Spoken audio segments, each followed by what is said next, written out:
এক পুত্র তার পিতাকে বৃদ্ধাশ্রমে ভর্তি করিয়ে দিল। সে সপ্তাহে বা মাসে একবার তার পিতার সাথে সাক্ষাৎ করতে আসত। একদিন বৃদ্ধাশ্রম থেকে ফোন আসলো, তার পিতার অবস্থা ভালো নয়।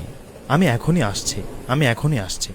পুত্র তৎক্ষণাৎ অতি দ্রুত পিতার নিকট উপস্থিত হল। আসসালামু আলাইকুম আব্বু। ওয়ালাইকুম আসসালাম বাবা। কেমন আছেন আব্বু? আপনি ঠিক আছেন? আপনি আমাকে স্মরণ করেছেন?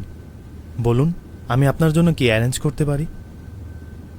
বাবা, আমার তো কিছু প্রয়োজন নাই, শুধুমাত্র একটি রিকোয়েস্ট আছে। আব্বু, কিসের রিকোয়েস্ট?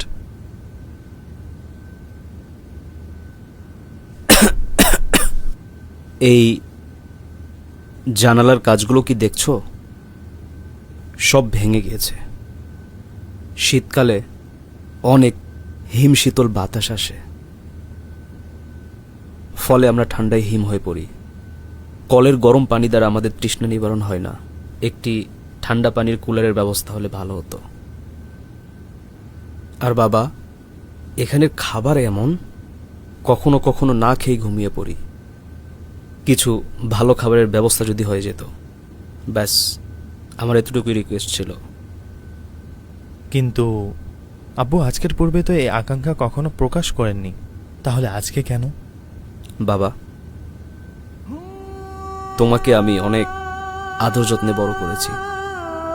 আমি তো এগুলোতে অভ্যস্ত হয়ে গিয়েছি।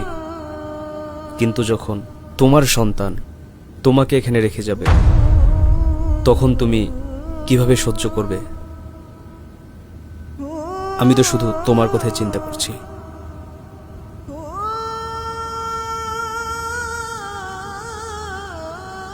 আব্বু চলেন, বাড়িতে চলেন, আমার সাথে চলেন আব্বু।